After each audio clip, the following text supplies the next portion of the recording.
I woke up handcuffed to the radiator in my own basement. From down here, no one will ever hear me scream. Perfect. Everything burns around me, and I wonder if the smoke will get me before the flames do, although frankly, either is fine with me. I try to just focus on typing. It's going slowly since I only have one free hand, so I'm grateful I wrote most of it during a moment of clarity the day before. I'm almost finished, at least. It's too late for me, but maybe sharing this will help someone out there. I think it's afraid now, it realizes what's about to happen. Its attention must have shifted elsewhere, which is how I even regained control over one of my hands in the first place. I listen to the calming music playing from my speakers upstairs and try to tune out the sound of splintering wood and groaning metal of my own home, and of those around me. Hearing the houses themselves slowly scream out in the pre-dawn hours, I can only imagine the sounds their inhabitants must be making inside. Don't listen, I tell myself. You can't do anything for them. It's better if you don't hear it. Plus, let's be real, they were all gone long before the flames started. If anything, this is my final gift to them, to myself. It is the season of giving, after all. My preparations the night before seem to be working nicely. The music has fallen silent, replaced by a roar indicating that the flames have reached the trail of gasoline leading down the wooden basement stairs. I guess the time has come. My body, and the thing in control of it most of it, struggles to breathe through stinging lungs, fights against the metal, increasingly warm as it digs into my wrist. It wants to live. It wants to spread. Too damn bad. I planned for this. It's powerless, imprisoned by this house as much as I'm imprisoned by it. That thought brings me some peace. Day 1, I saw my neighbor, Ms. Brevlick, Ms. B, as she'd asked us to call her, struggling with a package on her porch, and offered to help her bring it inside. It was small, only a foot by a foot or so, but unexpectedly heavy, even for me. Wow, order something exciting. I huffed as brought it in for her. She beamed and told me it was a gift from her grandson. I'd never heard her mention kids, much less grandkids, had never seen pictures of any family in her house the times I'd been over to visit or check in on her. I always thought she was a bit of a loner, a preview of what I myself might be in 50 years. Day 2, I ran into her again the next day at the mailbox. She looked thinner, more fragile, and had this look of confusion in her eyes, like she was lost somewhere behind them and struggling to find her way back. She was usually so lucid, the rapid deterioration that seemed to occur just overnight really worried me. I kept asking if she was okay, but she waved off my concerns. She said she was just sleep deprived, she'd been up all night with nightmares. Her nose was dripping something the consistency of blood, but the color was wrong, it was too dark, tarry looking. She didn't seem to notice. So, what did your grandson get you? Who? She squinted at me. The package? Oh. That. Her face lit up and contorted into an unnaturally wide grin. It was exactly what I needed, it was so wonderful. The perfect gift. Day 3, as I left for work, I saw Ms. B drop off a package at a house down the street. I gave her a wave, but she just stared at me with her eyes narrowed as I drove by. That night I ran into my neighbor Rosalie, who lives 2 houses down, at the grocery store. She told me Ms. B had been acting strange. She had been standing outside Rosalie's living room window for hours that afternoon, tapping at the glass, her face just inches away from it. I relayed my experience from earlier that morning and agreed that something seemed off.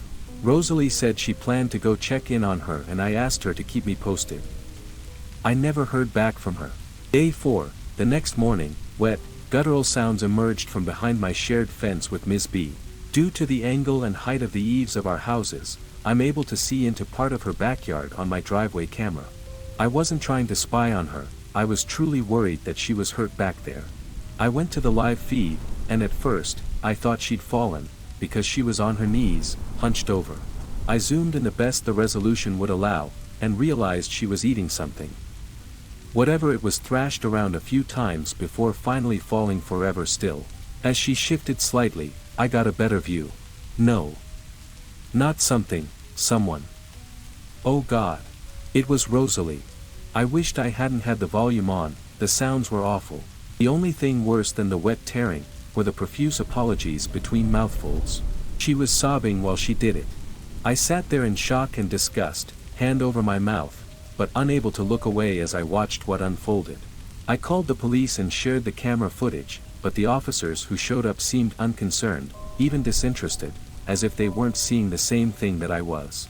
They told me that they were taking a report and would be in touch, but I couldn't help but notice that they didn't write anything down. They didn't even ask me my name. As I watched them drive away, I saw my neighbor Carl bring in a cardboard box from his porch. Day 5. I woke up to what I thought sounded like screaming in the distance. More and more houses in our neighborhood had gone dark, windows shattered, and doors left ajar. I saw Carl standing in the street that afternoon, taking it all in. When I mentioned my encounter with the police the day before, he told me he'd talked to them today and everything was fine. "Don't worry about it," he'd said, with a vacant look in his eyes. Day 6. Carl rang my doorbell. He said he got my mail, and was holding a box addressed to me from my friend Brent, who moved to Milwaukee last year. He didn't seem to notice the blood-like liquid that dripped from his nose and seeped into the cardboard as he held it out to me. After he handed the heavy package over, he seemed confused, like he wasn't quite sure who I was or why he had come by in the first place. Even though every rational part of me screamed at myself to not accept it, I found myself carrying the package inside anyway. In the early evening, someone rang my bell. I checked the camera. It was the neighbor across the street. She was wearing clothes still wet with blood and stared directly into my doorbell camera from only a foot or so away. She then let out a throaty shriek and scratched at my front door with her fingernails.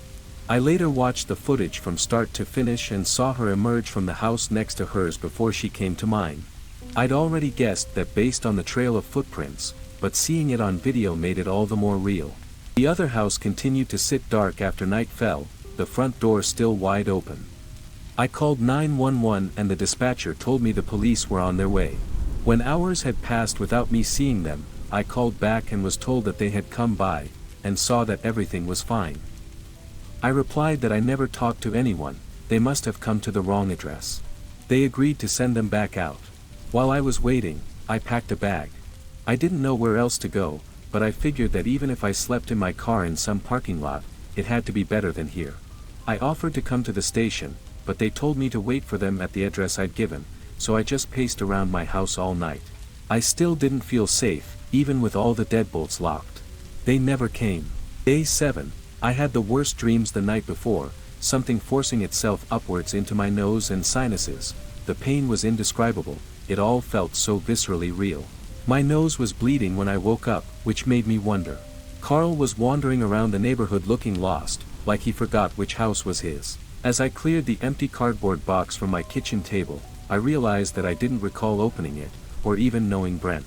Whoever he was, though, he'd given me the most incredible, thoughtful, perfect gift, if I could only remember what it was. I saw my suitcase by the door, but at the time, couldn't remember why I'd packed it. Day 8. I woke up in my backyard, with no memory of how I got there, to screaming coming from Carl's house. Not his own. My nose had been bleeding again, and at times, I felt unsure about where I was, and what I had been doing. Sometimes, it almost felt as if my body was on autopilot and had a will of its own. I caught myself trying to walk out my front door carrying a taped-up cardboard box, but as soon as I realized what was happening, I steered myself back inside. No matter how hard I tried, I couldn't force my body to cooperate and allow me to destroy the box and its contents. I blindly tossed it down the stairs into my cluttered basement instead, figuring at least that'd make it harder for me to find. Day 9. I started to write up what had happened in the prior days in my rare moments of lucidity, thinking maybe I could find some way to share it, to prevent this from happening elsewhere. I found myself more and more often a passenger in my own body with only fleeting hours of control. The things I did while I was merely a powerless spectator still sickened me. The guy selling cable door to door didn't deserve that. No matter how hard I tried, I couldn't get the taste of copper out of my mouth. I realized that every single house on my street was either vacant, or much like mine, filthy with bloody drag marks and handprints. I watched the remaining neighbors roam the streets with looks of mindless hunger on their faces. The reality began to sink in that soon enough, I'd be joining them. I knew what was coming next. Unless, just as I had each evening, I watched them shuffle back to their homes for the night, I supposed that even whatever it was that they had become, still needed to sleep. The moment I was fully in control again, I knew I had to act quickly. I had a feeling it would be the final time. I was right. Day 10, I woke up handcuffed to the radiator in my own basement. From down here, no one will ever hear me scream. Perfect.